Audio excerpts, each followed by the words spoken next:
Bismillahirrahmanirrahim. Assalamualaikum warahmatullahi wabarakatuh. Alhamdulillah nahmaduhu hamda wa nashkuruhu syukra wa nastaghfiruhu istighfara. Ashhadu an la ilaha illallah innahu kana ghaniyan hamida wa ashhadu anna Muhammadan abduhu wa rasuluh ba'athahu Allahu bil huda basyiran wa nadhira wa da'iyan ila Allahi bi idnihi wa sirajan munira. Subhanaka la ilma lana illa ma 'allamtana innaka antal alimul hakim. Amma ba'du. Alhamdulillah, kita panjatkan puji syukur kehadirat Allah, Zat yang maha terpuji, maha segala-galanya, ala kulli syai'in qadir, bi kulli syai'in alim. Semua kita jalankan dalam rangka menambahkan keimanan kita kepada Allah, ketakwaan kita kepada Allah, juga dalam rangka kita terus-menerus mensyukuri semua nikmat Allah. Mudah-mudahan Allah berkenan menerima semuanya dari kita. Allah membalasnya dengan balasan yang berlipat ganda di dunia dan di akhirat kelak. Amin ya rabbal alamin. Salawat dan salam kita sampaikan kepada Rasulullah Nabiullah Muhammad sallallahu alaihi wasallam, Sayyidul Anbiya wal Mursalin, penghulunya para nabi dan para rasul. Allah jadikan sebagai uswatun hasanah, maknanya teladan yang lengkap, yang paripurna, yang komprehensif dan yang integral dalam semua aspek kehidupan dari mulai awal hingga akhir zaman. Mudah-mudahan kita mampu mengamalkan semua tuntunan Nabi hingga kita dilayakkan mendapatkan syafaat di yaumil akhir. Amin ya rabbal alamin. Kita lanjutkan kajian ayat-ayat Al-Quran secara tematik, yaitu istilahat Al-Quran. Ada satu kitab yang dikarang oleh Profesor Dr. Ahmad Asy-Syirbasi tentang Mausu'atul Akhlaq fil Quran, yaitu ensiklopedi akhlak-akhlak di dalam Al-Quran. Kita sudah bahas ayat-ayat rahmat, ayat-ayat syukur, ayat-ayat tawakal, dan beberapa ayat-ayat yang lain. Kita pagi hari ini kita bahas ayat-ayat sabar di dalam Al-Quran. As-sabru itu adalah istilah yang ada di Al-Quran. Berarti yang pertama kali menyampaikan tentang kesabaran adalah Al-Quran. Karena sebelum manusia mengatakan sabar, bahkan sebelum Nabi mengatakan sabar, Al-Quran dulu yang mengatakan sabar. Karena itu bahasa Al-Quran, maka tidak mungkin kita rujuk kepada selain Al-Quran. Kalau itu bahasa Al-Quran, kita rujuk Al-Quran. Kalau itu bahasa Nabi, kita rujuk Nabi. Kalau itu bahasanya sahabat, kita rujuk sahabat. Kalau itu bahasanya kita rujuk kita.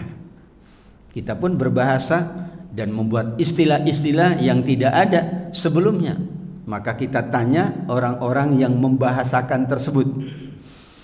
Gotong royong itu bahasa kita. Kalau kita cari di Al-Quran tidak ada kata gotong royong. Di hadis pun tidak ada. Tapi maknanya bisa. Misalnya maknanya ta'awun, bisa. Maknanya takaful, mungkin. Tapi kita tanya orang-orang yang membahasakan gotong royong, apa maksud mereka dengan istilah gotong royong. Kita tanya Al-Quran, apa maksud as-sabru fil Quran. Ada 69 ayat di dalam Al-Quran yang menyebut kata sabar, yang semuanya itu semakin memahamkan kepada kita maksud sabar menurut Al-Quran atau di dalam ayat-ayat Al-Quran. As-sabru secara bahasa artinya al-habsu. Al-habsu itu menahan diri. Habasa yahbisu habsan. Kalau orang tertawan atau tertahan namanya mahbus. Atau sekarang istilah orang sekarang namanya masjun. Ya, padahal aslinya mahbus, tertahan, tertawan. Tapi sekarang karena ada tempat untuk menahan orang namanya masjun, yaitu terpenjara. Namanya masjun. Sajana yasjunu sijnun. Dulu tidak ada, tapi sekarang dibahasakan dengan orang yang ditahan atau tertahan atau yang berada di satu tempat, dalam bahasa sekarang namanya masjun. Kalau begitu kita analogikan, mahbus orang yang sabar itu orang yang tertahan, tidak bisa ngapa-ngapain. Tapi sabar itu menurut ayat-ayat Al-Quran nanti ada yang posisinya pasif, tapi lebih banyak posisinya aktif. Pasif karena sudah tidak berdaya lagi. Pasif karena sudah tidak mungkin ada, menurut manusia pertimbangannya tidak mungkin ada jalan keluar, maka posisinya pasif, mohon pertolongan kepada Allah. Tapi kalau posisinya aktif, selain dari dia menahan diri, dia berusaha untuk mencari ikhtiar berbagai cara agar tidak atau keluar dari hal yang harus ia sabari. Sakit, kalau posisi sakit itu menurut medis belum sangat parah, maka sabarnya aktif. Datang ke sini, konsultasi, pengobatan, berbagai hal, herbal dan sebagainya. Karena posisinya adalah masih aktif. Tapi mungkin ada seseorang yang sudah tergeletak di rumah sakit, sudah pakai alat bantu. Kalau alat bantu itu dicopot, menurut medis selesai. Maka di kesabarannya sudah posisi pasif, memohon, berdoa, bermunajat. Meskipun pasif, tidak ada yang tahu. Allah yang maha tahu. Selama belum diputuskan meninggal dunia, masih ada kemungkinan untuk sehat. Bahkan koma pun masih mungkin, karena belum titik. Masih koma. Kalau udah titik berarti selesai. Kalau masih koma, masih berkemungkinan, kan masih koma. Kalau dalam bahasa penulisan itu kalau koma masih ada kelanjutannya. Kalau titik berarti alinea baru atau pembahasan yang baru. Pengalaman.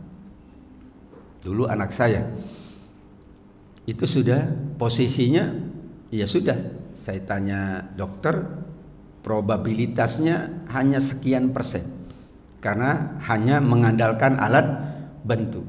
Sudah tidak mungkin, tapi sudah ikhtiar sekian bulan, tiap bulan, kemudian tiap minggu dan tiap hari, terakhir tiap hari, mungkin tiap jam begitu ya, dilihat di ICU dan tidak mungkin. Ya sudah, secara hukum agama itu sabarnya sudah tidak ada lagi cara, baik secara medis, kemanusiaan, pengetahuan, atau kita sebagai orang tua, maka tidak ada kata lain. Itulah sabar yang harus kita sampaikan kepada Allah, sebagaimana dulu Nabi pun pernah mengatakan kepada Allah, hatta yaqular rasul walladzina amanu ma'ahu mata nasrullah. Dulu Nabi pernah mengalami satu kesulitan yang sangat parah, sampai kemudian Rasul menyebutkan mata nasrullah. Bersama sahabat mengatakan itu, Al-Baqarah 214. Itu posisi yang sudah amat sangat sulit. Mungkin bahasa sekarang, di depan itu laut, di belakang itu apa biasanya? Seperti dulu Nabi Musa, di depannya laut, di belakangnya Fir'aun dan bala tentaranya yang sudah dekat. Nah, kesabarannya sudah paling puncak itu. Ya sudah, dia memohon kepada Allah di depan laut, belakang musuh, maka Allah kemudian perintahkan adalah pukullah tongkatmu. Karenanya ayat pertama tentang sabar di dalam Al-Quran, wasta'inu bis sabri was shalah wa innaha lakabiratun illa 'alal khashi'in. Al-Baqarah 45. Ayat pertamanya sabar menurut Al-Quran, Al-Baqarah 45, adalah bentuk perintah wasta'inu bis sabri. Tapi perintahnya bukan wasbir, bersabarlah. Tapi perintahnya mintalah pertolongan kepada Allah dengan sabar. Di berbagai ayat perintahnya wasbir, bersabarlah, bersabarlah, kan begitu. Berarti aktif, bersabarlah, bersabarlah. Kalau di sini wasta'inu artinya mintalah pertolongan kepada Allah, sebagaimana kita selalu membaca di surat Al-Fatihah, iyyaka na'budu wa iyyaka nasta'in. Di antara cara nasta'inu billah adalah bisabri wassalah. Di Al-Fatihah masih global. Yang penting iyyaka na'budu wa iyyaka nasta'in. Tidak disebutkan, belum disebutkan bagaimana cara nasta'in, kita minta tolong sama Allah, gimana caranya. Barulah di ayat 45 bis-sabri was-shalah, minta tolong kepada Allah dengan bersabar dan dengan sholat. Berarti itu sudah posisi yang amat sangat sulit, sampai sudah tidak ada lagi kecuali memohon kepada Allah. Disebutnya dengan sabar, sifat yang utama, disebutnya dengan sholat, ibadah yang utama. Kalau contoh saja Allah perintahkan minta tolongnya dengan amal, sangat mungkin kita minta rezeki dari Allah, tapi dengan berusaha, dengan bekerja, dengan mencari nafkah, dengan jual es teh, bisa. Iya, itu berarti dia menjalankannya dengan amal. Kenapa, Pak? Menjalankannya dengan amal, dengan jual, dengan dagang, dengan berbagai aktivitas untuk mendapatkan karunia Allah yang dihalalkan oleh Allah. Itu berarti isti'anah bil amali. Kita minta tolong tetap kepada Allah karena rezeki di tangan Allah. Tapi ada perintah Allah, fantashiru fil ardi famshu fi manakibiha. Ya, banyak perintah untuk mencari apa yang Allah siapkan dari karunia-Nya dengan berbagai jenis pekerjaan-pekerjaan yang halal. Berarti posisinya masih sangat terbuka sekali. Bisa kita kaitkan dengan faktor U. Apa U itu? Usia. Iya, ketika masih muda, kesabarannya harus aktif. Karena masih terbuka peluang yang sangat besar berdasarkan keumuman sunatullah. Tidak berarti kalau sudah lanjut usia sabarnya udah pasti besar, enggak juga. Tapi berdasarkan keumumannya ya, secara fisik masih sehat, maka tidak mungkin ada anak muda diam-diam saja. Itu disalahkan oleh Nabi SAW karena fisik masih kuat. Kemudian aktivitas masih banyak sekali. Tapi kalau sudah lanjut usia, faktor U yang uzur, U-nya uzur, itu sudah dia bersabar mohon pertolongan kepada Allah dengan sabar dan dengan sholat, dengan doa, dengan ibadah yang tidak mengandalkan kekuatan fisik. Karena kekuatan fisiknya sudah mulai menurun. Tidak sebagaimana ketika usianya masih masih muda, luar biasa. Maka tadi Ar-Rasul sallallahu alaihi wasallam walladzina amanu itu sampai zulzilu, sampai goncang begitu ya, goyah. Ya. Am hasibtum an tadkhulul jannata walamma ya'tikum mathalul ladzina khalau min qablikum massathumul ba'sa wad-dharra wa zulzilu hatta yaqula ar-rasulu walladzina amanu ma'ahu mata nasrullah ala inna nasrallahi qarib. Bahkan kita perlu belajar banyak dari saudara-saudara kita di Palestina kalau tentang sabar. Mungkin kalau posisi kita seperti mereka, wallahu a'lam. Bayangkan keadaan yang sulit, mereka tetap masih sabarnya sabar yang aktif, berusaha menampilkan tayangan-tayangan real gitu ya. Kemudian diplomasi, kemudian ya mengajak serta masyarakat dunia, itu kan ya aktif. Tentu yang para penghafal beda lagi, kaum ibu beda lagi, ya orang-orang senior beda lagi. Tapi menunjukkan masih terbuka peluang itu, sehingga kesabaran mereka luar biasa. Hatta yaqular rasul walladzina amanu ma'ahu mata nasrullah. Dulu perang Ahzab tentunya, sampai kondisi yang sangat sulit, sampailah Rasul dan orang-orang beriman bersamanya, yaitu para sahabat, mengatakan kapan datangnya pertolongan Allah. Maka Allah tegaskan ala inna nasrallahi qarib. Pertolongan Allah itu dekat. Redaksinya mirip dengan kiamat itu dekat. Kiamat dekat. Dari dulu Allah sebut di Al-Quran kiamat itu dekat kok. Bahkan Nabi diutus itu sudah tanda kiamat dekat. Kalau hitung pakai hijriah, mulai hijrah Nabi berarti dari 1 hijriah, sekarang sudah tahun ke 1446. Dekat tapi kok sekian ribu tahun lebih. Kalau pakai waktu, muncullah ketidaksabaran biasanya kalau pakai hitungan waktu. Karena waktu itu sebenarnya secara kaidahnya relatif. Karena pemilik waktu adalah Allah.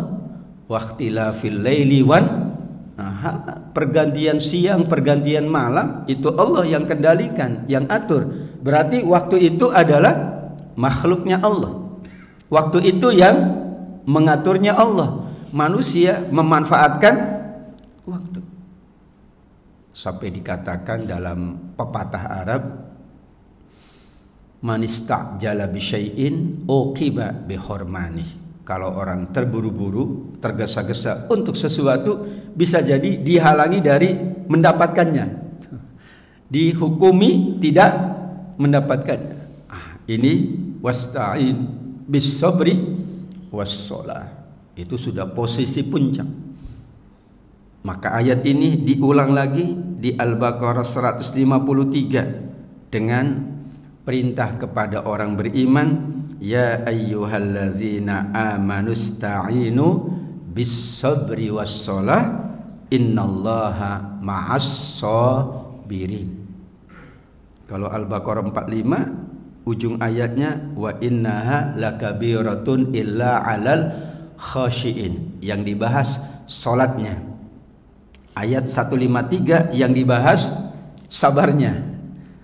Tapi sama-sama minta tolonglah kalian kepada Allah dengan sabar dan sholat. Dengan sabar, innallaha ma'as sabirin, Allah bersama orang-orang yang sabar. Dengan sholat, wa innaha lakabiratun illa 'alal khashiin. Sholat itu berat kecuali bagi orang-orang yang khusyuk, yang tunduk, yang patuh. Khusyuk di sini bukan makna yang biasa kita sebut sholat dengan khusyuk, tapi khusyuk maksudnya adalah al-qunut, yaitu ketundukan. Kalau tunduk patuh maka itu menjadi ringan. Menjadi berat karena tidak ada ketundukan dan kepatuhan. Orang menjalankan apapun kalau patuh ringan. Tapi kalau tidak patuh berat. Bahkan bisa jadi mengabaikan perintah. Berat ini. Memang berat.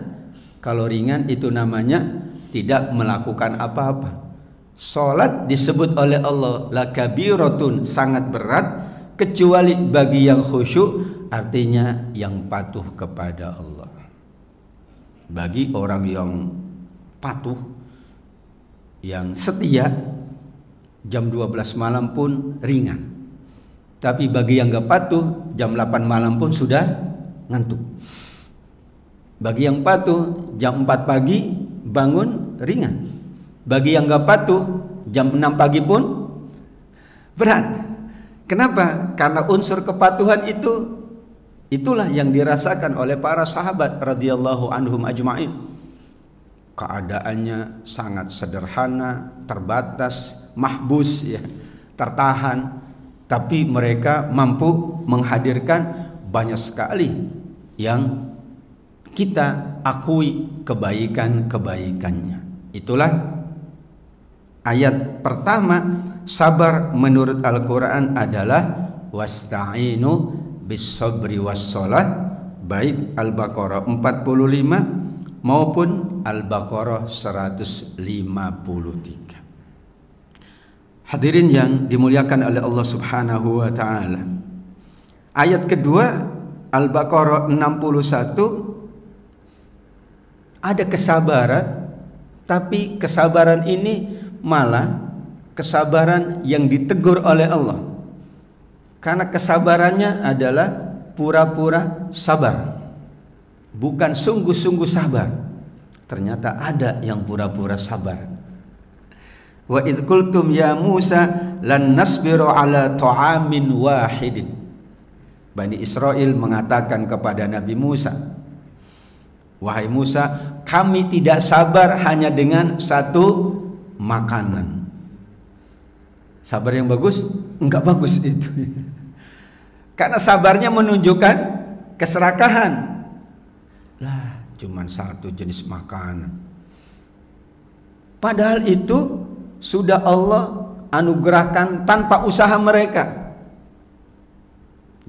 Dikasih alman, dikasih salwa, langsung datang dari langit. Masih mengatakan kami belum sabar. Jadi sabarnya itu kalau semuanya dikasih. Itu sabar jenis apa? Maka konteksnya betul-betul Allah menyebut sabar.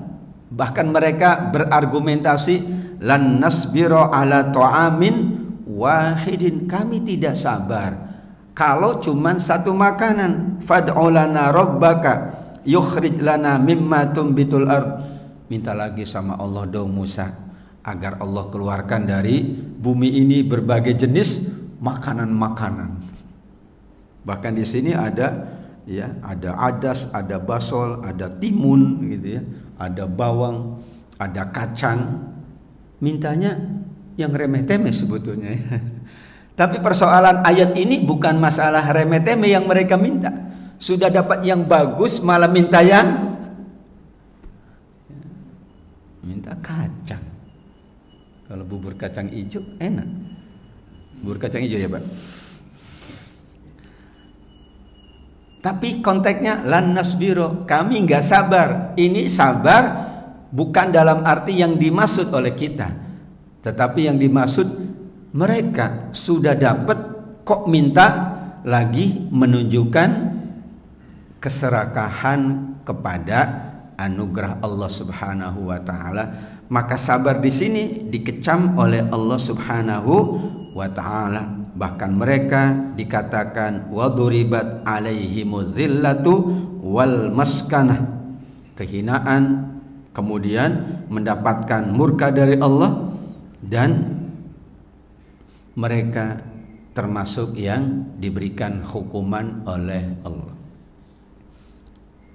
Sabar tapi konteksnya adalah menunjukkan bisa jadi seseorang mengandalkan kesabaran tapi tujuannya enggak bagus. Ya, sabar deh, saya kasih uang dulu, nanti kan saya dapat banyak uang. Sabar? Itu kalau nggak sabar nggak dapat lagi uangnya. Saya sabar begini kan. Nah, argumentasi sabar terkadang dipahami atau dijadikan alasan orang untuk melakukan hal-hal yang buruk. Ternyata melakukan dosa, kejahatan itu membutuhkan kesabaran. Pencuri sabar nggak, Pak? Sabar. Dia nunggu, ngintai, terus ngecek. Bahkan bisa 3 orang, 4 orang. Yang di depan siapa, di belakang siapa, yang lihat CCTV siapa. Sabar ya. Malam-malam kadang-kadang. Jam 2 pagi orang lagi tidur. Sabar karena menahan diri untuk tidak tidur. Menahan diri untuk ini, tapi konteksnya hal yang negatif, hal yang buruk. Dulu Bani Israel mengatakan kami tidak sabar kalau cuman satu makanan. Dan ternyata Allah mengingatkan di ayat yang lain, alhaakumut takatsur hatta zurtumul maqabir. Kalau konsepnya adalah banyak, konsepnya adalah berlebih, siapapun nggak bisa sabar. Kalau konsepnya banyak dan berlebih. Tapi kalau konsepnya adalah semampunya, seadanya, wajar atau sederhana, insya Allah sabar. Nanti dipandu dengan yang bernama qanaah. Tapi kalau banyak, berlebih, apalagi melimpah, itu konteks sabar yang tidak dimaksud oleh Al-Quran. Sabar yang dimaksud adalah manakala sewajarnya, seadanya, semampunya, atau dia menyerahkan sepenuhnya kepada Allah Subhanahu wa ta'ala. Karena kalau kesabaran dalam arti ingin lebih, ingin melimpah, khawatir nanti alhaakumut takatsur hatta zurtumul maqabir. Disitulah ayat 61 surat Al-Baqarah, Allah Subhanahu wa ta'ala menceritakan kepada kita kisah Bani Israel dengan argumentasi mereka bersabar, namun sabarnya ingin sesuatu yang lebih, padahal sudah memadai dengan sesuatu yang ada pada mereka. Buktinya yang lain tidak minta lebih, mereka saja yang minta kepada Nabi Musa agar Allah Subhanahu wa ta'ala memperbanyak lagi karunia kepada mereka, padahal di akhirnya mereka mendapatkan kehinaan dan mendapatkan murka Allah Subhanahu wa ta'ala. Ayat kedua Al-Baqarah 61 mirip dengan Al-Baqarah 175. Sabar, tapi ini sabar yang konteksnya tidak bagus. Disebut orang di dalam neraka itu fama asbarahum 'alan nar. Betapa sabarnya mereka di dalam neraka. Ya. Bayangkan, di neraka aja mereka kudu sabar. Bahkan di ayat yang lain, islauha fasbiru aw la tasbiru innama tujzauna ma kuntum ta'malun. Ya. Islauha fasbiru aw la tasbiru. Masuklah kalian semua, rasakan neraka itu. Kalian bersabar atau tidak bersabar sama saja, tidak ada gunanya. Kalian tidak akan pernah bebas dari neraka Allah Subhanahu wa ta'ala. Sabar dan tidak sabarnya sama. At-Tur ayat 16. Islauha fasbiru aula tasbiru. Kalian masuk ke dalam neraka, mau sabar mau enggak tetap enggak enak. Ya, nggak ada orang di neraka saya sabar, akhirnya dia tidak merasakan panas, tetap panas. Kamu sih nggak sabar di neraka, jadinya kamu tambah panas. Enggak. Ini adalah ungkapan dari Al-Quran untuk menunjukkan bahwa ternyata pelaku dosa dan maksiat juga bersabar dia untuk menyenangkan hawa nafsunya. Rasulullah Shallallahu Alaihi Wasallam bersabda, la yu'minu ahadukum hatta yakun hawahu taba'an lima jitu bihi. Hawa nafsunya, tidak beriman salah seorang di antara kalian sampai hawa nafsunya tunduk, disabarkan dengan mengikuti apa yang aku datang bersama wahyu Allah Subhanahu wa taala. Artinya di situ kesabarannya diarahkan kepada kesabaran dalam arti yang amal-amal baik. Tapi mungkin orang membutuhkan sabar meskipun untuk amal kejahatan. Ya, bayangkan. Sifat sabar ini karenanya dikatakan di awal tadi, ya, ada yang pasif, ada yang aktif. Bahkan nanti di surat Yusuf ada sabar yang baik, ada sabar yang enggak baik. Fasobrun jamil, artinya sobrun jamil, kesabaran yang baik. Berarti ada sobrun ghairu jamil, ada sabar yang enggak. Ini padahal sabar kok enggak baik ya. Al-Quran yang bicara. Kalau itu bahasa Al-Quran, kita rujuk Al-Quran. Kalau bahasa hadis, kita rujuk hadis. Bahasa manusia, kita rujuk yang membahasakan. Kita rujuk, kita tanya dia, maksudnya apa itu? Gitu ya. Karena bahasanya keluar dari lisannya. Lagi rame ya. Ya kita tanya dia, maksudnya apa? Karena ini istilah Al-Quran, ya kita baca Al-Quran. Oh, sabar itu sekian jenis yang dimaksud. Dan itu adalah apa yang terjadi pada manusia. Dan akan selalu terjadi pada manusia apa yang Allah sebutkan di dalam Al-Quran.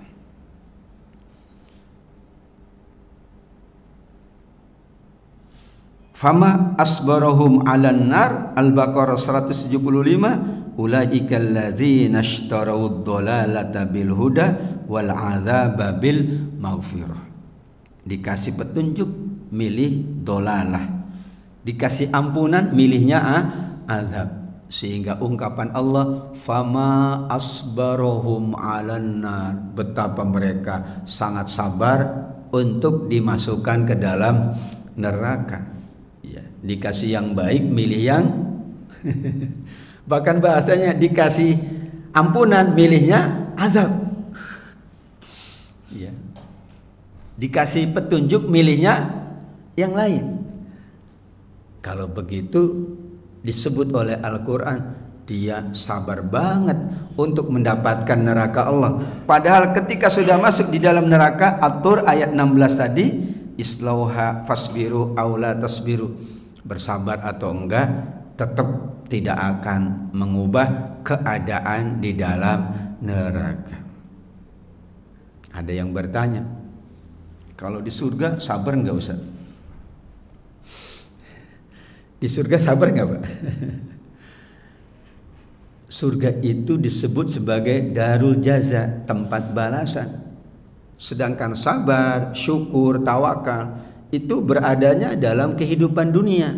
Karena dunia darul ibtila, ujian. Di sana nggak ada. Kenapa? Karena nggak ada ujian. Di sana adalah balasan. Mau ngapain aja di surga silakan. Bahkan di dalam hadis saya baca bahwa nanti di dalam surga manusia nggak bisa tidur. La yanamu ahlul jannah, nggak tidur Pak. Nah, kalau bahasa sekarang rugi amat, di surga kok tidur. Kalau di dunia tidur wajar lah, capek, suntuk, bosen, kan tidur. Di sana nggak ada suntuk, nggak ada bosen, nggak ada capek. Sehingga ada sabar. Kalau neraka tadi Allah sampaikan isbiru aula tasbiru, itu karena keadaannya memang menuntut seseorang melakukan itu, tapi nggak ada gunanya pula kalau bersabar. Di dunia itu adalah memang ujian, maka sabar ada, syukur ada, tawakal ada, semuanya ada. Di dalam kehidupan surga yang disebut Darul Jaza, tempat balasan kemuliaan, maka yang ada adalah inna ashabal jannatil yawma fi syugulin fakihun, sibuk bersenang-senang. Kita bersenang-senang nggak boleh terlalu sibuk. Yang ada sibuk bekerja, sibuk beribadah. Di surga sibuknya sibuk makan, sibuk minum, sibuk bersenang-senang menikmati hidangan surga. Gimana ya orang sibuk sampai nggak ada waktu untuk yang lain gitu kira-kira. Kita kalau udah sibuk kan nggak ada waktu untuk yang lain. Ini sibuknya adalah sibuknya makan, sibuknya minum. Wallahu a'lam. Maka beda. Kalau di neraka ada ungkapan isbiru aw la tasbiru, di surga tidak ada. Karena semua yang disiapkannya itu adalah balasan kemuliaan. Di tempat yang paling senang aja di dunia pasti ada sabarnya. Di tempat yang paling mewah sekalipun di dunia pasti ada sabarnya. Tapi di surga, karena itu adalah kampung balasan atas kemuliaan, maka semuanya hanya kenikmatan dan kesenangan-senangan yang tanpa batas, tanpa ada jeda. Sedangkan di neraka ada isbiru au la tasbiru. Ayat berikutnya yang keempat, tidak perlu khawatir masih 69 ayat. Kan kita setiap bulan ya, jadinya saya sedikit-dikit biar datang, kalau enggak nanti selesai Pak ya. 69 ayat, tenang saja, kita bahas perlahan-lahan. Tapi menarik kita bahas itu. Bukunya Mausu'atul Akhlaq fil Quran. Walamma barazu li Jalut wa junudi qalu rabbana afriq alaina sabra wa tsabbit aqdamana wansurna 'alal qaumil kafirin. Kisah Jalut, kisah Tolut. Tolut saat itu menjadi raja untuk Bani Israel, yang saat itu ada raja lain namanya Jalut, atau Tolut dilantik sebagai panglima saat itu. Al-Baqarah 250. Ternyata yang dihadapi oleh Tolut adalah Jalut yang lebih gagah, lebih kuat. Ya, dikatakan beliau itu kekuatannya luar biasa. Maka yang bisa mengalahkannya Daud, Nabi Daud alaihissalam. Karena kekuatan Nabi Daud lebih dari kekuatan Jalut. Besi aja bisa dilembutin, apalagi tulang manusia. Apalagi fisik manusia. Ini besi betulan ya. Emang ada besi bohongan gitu. Besi betulan itu dilembutkan oleh Nabi Daud, enggak pakai alat. Biasanya besi dibengkokin pakai besi kalau kita. Ini besi dibengkokin pakai tangan. Tangannya enggak apa-apa, besinya yang bengkok. Kalau anak saya, itu kasihan ya besinya. Bukan kasihan besinya, kasihan tangannya.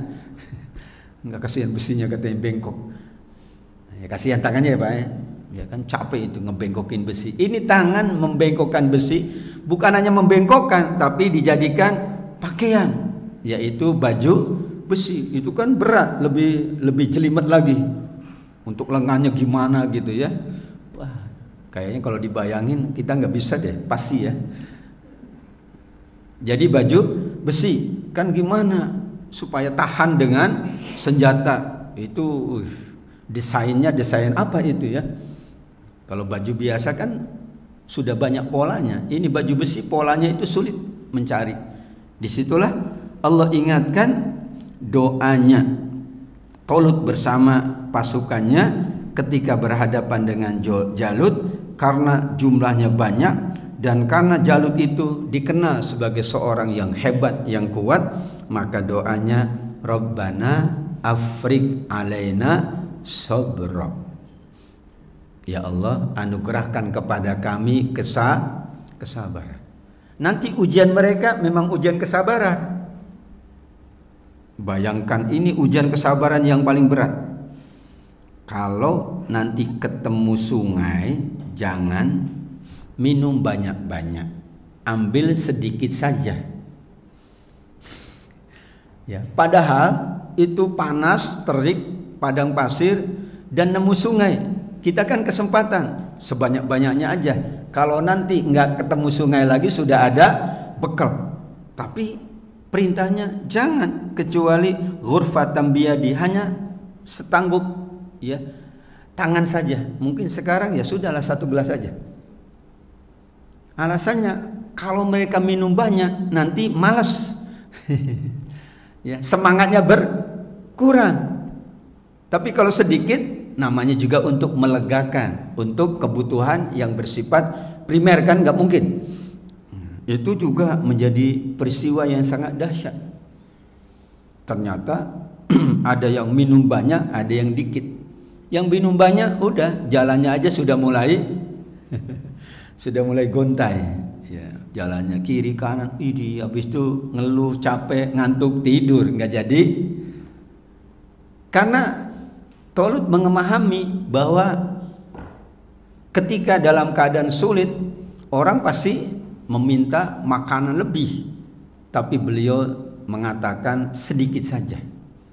Beliau sudah tahu bahwa nanti perjalanannya masih panjang.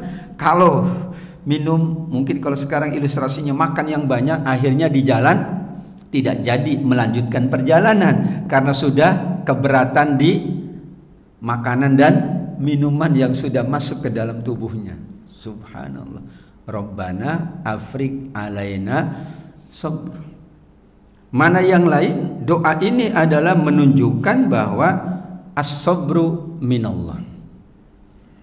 Sabar itu sifat yang Allah anugerahkan kepada hamba-hambanya. Jadi kalau ada orang bersabar, itu bukan karena dia orang yang mampu bersabar pada hakikatnya, tapi karena Allah anugerahkan kesabaran. Ada 2 orang, ini sulit, ini lebih sulit. Yang sabar mana? Ternyata lebih sulit, kok lebih sabar? Berarti bukan dari dia, tapi dari Allah. Kan harusnya yang mampu sabar yang gak sulit-sulit amat. Ini sulit banget. Ini sulit banget. Harusnya yang sabar yang sulit saja, bukan yang sulit banget. Ini yang lebih sabar yang sulit banget. Ada yang gak makan 3 hari lebih sabar dari yang baru gak makan setengah hari. Itu kenapa, Pak? As-sabru minallah. Karena kesabaran itu datang dari Allah. Maka doanya Rabbana afrig alaina sabra. Ya Allah, anugerahkan kesabaran kepada kami. Karena berarti tanpa Allah Subhanahu wa taala anugerahkan kesabaran, mungkin sulit bagi manusia untuk bersabar, karena keadaan itu hanya menjadi pemicu kesabaran. Keadaan hanya menjadi pemicu kesabaran. Tapi hakikatus sabr minallah. Ada anak yang belajar siang dan malam. Ada yang belajarnya siang aja. Ada yang belajarnya malam aja. Lebih sabar mana? Yang siang malam dong. Kalau menurut logika manusia, iya siang dan malam dia. Kalau ini kan siang doang, kurang sabar. Secara manusiawi iya. Orang yang keliling jualan itu lebih sabar dari orang yang jualannya di tempatnya, duduk manis.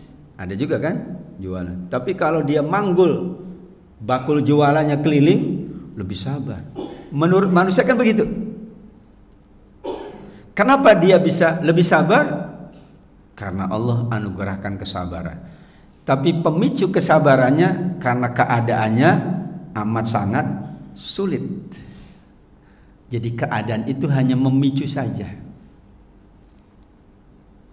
Kalau keadaannya seperti di Palestina, nggak sabar, ya nggak bisa.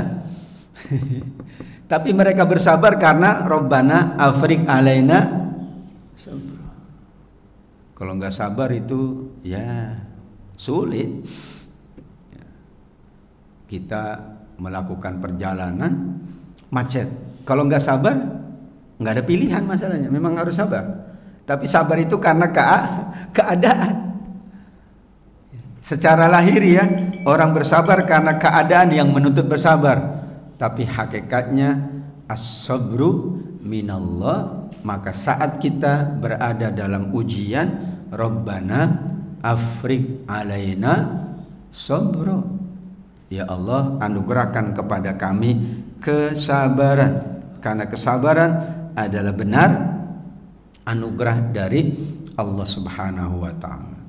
Sekarang ada orang-orang yang disebut oleh Al-Quran paling sabar. Istilah kita adalah ulul azmi minar rusul. Al-Ahqaf 15. Wasbir kama sabara ulul azmi minar rusuli. Bersabarlah kamu sebagaimana sabarnya ulul azmi dari utusan-utusan Allah.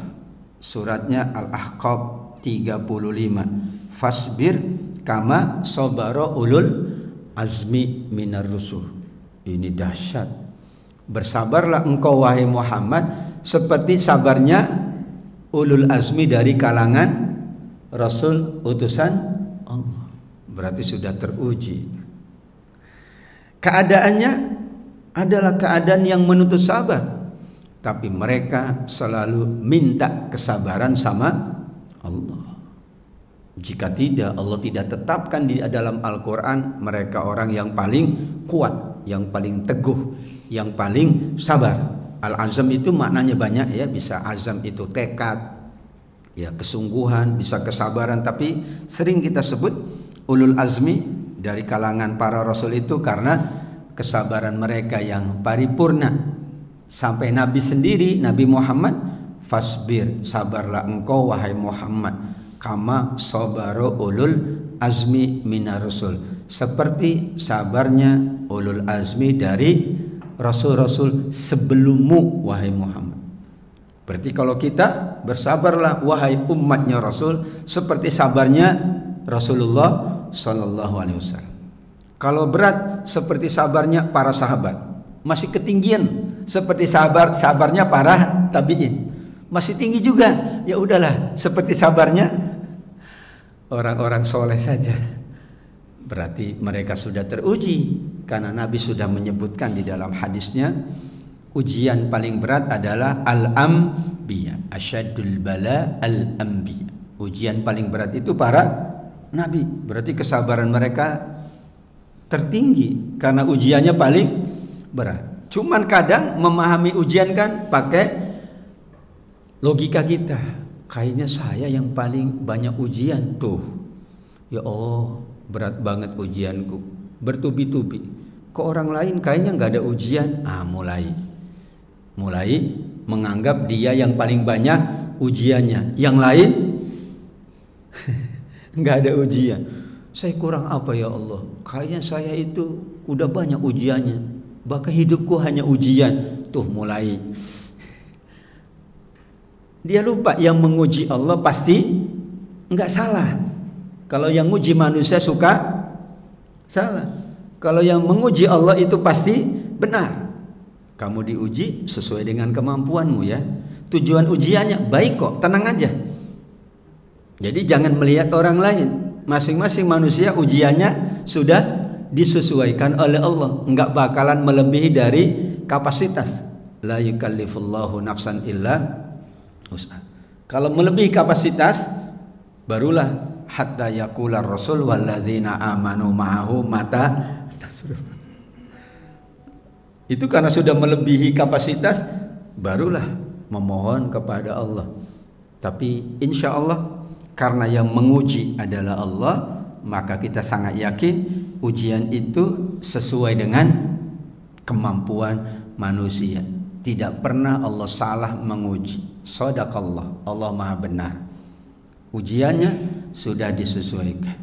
Cuman persoalannya memang soalnya tidak pernah diberitahu. Kalau soalnya diberitahu, kita kan bisa jawab. Kalau soal diberitahu, itu ujian sekolah namanya. Waktunya diberitahu, itu ujian sekolah. Ujian kehidupan tidak diberitahu waktunya. Nanti ya, tanggal 5 Januari ujian. Enggak ada. Tapi kalau ujian sekolah, sejak masuk sudah dikasih tahu. Ini kalender akademiknya, tanggal sekian ujian. Udah. Kalau ujian kehidupan masalahnya enggak tahu.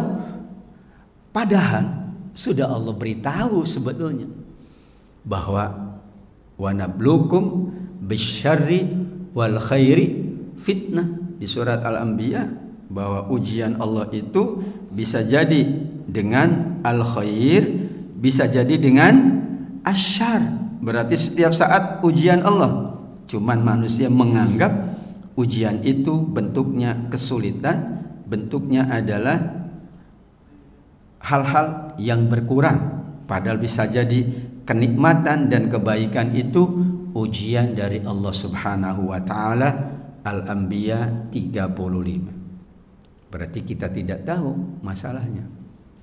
Dan sengaja Allah tidak beritahu spesifik waktunya. Kalau dikasih tahu, maka tidak ketahuan. Ya, kalau tidak dikasih tahu, ketahuan. Jadi kalau sifat itu dikasih tahu, malah jadi enggak ketahuan. Tapi tidak dikasih tahu, malah jadi ketahuan. Tidak dikasih tahu ujiannya, jadi ketahuan dia sabar apa enggak. Kalau dikasih tahu, ya dia sabar karena dikasih tahu. Dia lulus karena dikasih tahu. Tapi kalau tidak dikasih tahu, jadi ketahuan lulus apa enggak lulus. Maka ujian kita yakini sebenarnya setiap saat ada ujiannya. Karena ujian tidak selalu bentuknya kesulitan, ya. Bisa jadi kesenangan adalah ujian. Bahkan kenikmatan bisa jadi ujian. Bahkan naik terus itu bisa jadi ujian. Sebagaimana turun terus juga ujian. Hanya dugaan manusia kalau ujian itu turun terus. Kalau naik itu bukan ujian, naik itu prestasi. Tapi bagi Al-Quran bisa jadi naik dan turun itu ujian, senang dan susah itu ujian. Kenapa demikian? Karena disebut dunia adalah darul ibtila, panggung ujian. Jadi tidak mungkin manusia tidak diuji.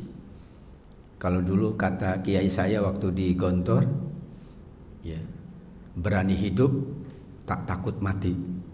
Takut mati jangan hidup. Takut hidup mati saja.